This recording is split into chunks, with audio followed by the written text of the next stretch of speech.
আমি আপনাদেরকে আসসালামু আলাইকুম। আমি আপনাদের কাছে একটা ছোট্ট উদাহরণ দিব। দর্শক, আপনারা যারা আমার দু একজন ভিডিও দেখেন আমি বাইকের উপর বসে আছি, বাইক চালাচ্ছি আর কি। তো আমি এখন থামলাম এক জায়গা, তো ভাবলাম একটা ভিডিও করি। দেখেন আমি গাড়িটা চালানোর জন্য, আমার মাথাকে সেভ করার জন্য, শীতের সময় তো খুব ঠান্ডাই লাগে, খুব ঠান্ডা।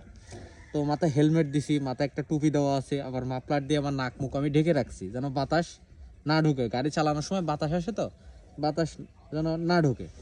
তারপর আমার হাতে আমি হাত মোজা দিছি, জ্যাকেট গায়ে দিছি। জ্যাকেটটা কেনার সময় আমি কিন্তু চেন দেওয়া যায় কিনা সব কিছু চেক করে ভালো করে কিনছি।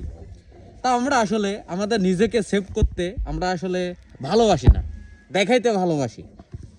দেখেন এখানে দেখানোর কি আছে, ভিতরেও কিন্তু দেওয়া।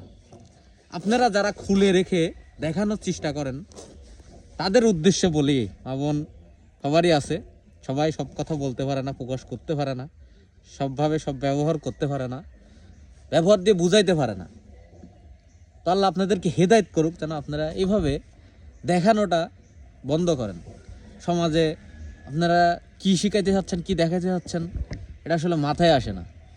আপনারা এগুলো দেখিয়ে জাহান্নামে তো যাবেনই, সমাজটাকে খারাপের দিকে নিয়ে যাচ্ছেন। আল্লাহ আপনাদেরকে হেদায়েত করুক, বুঝদান করুক। আর বুরকা একটা কাপড়ের নাম, পদ্মার নাম না।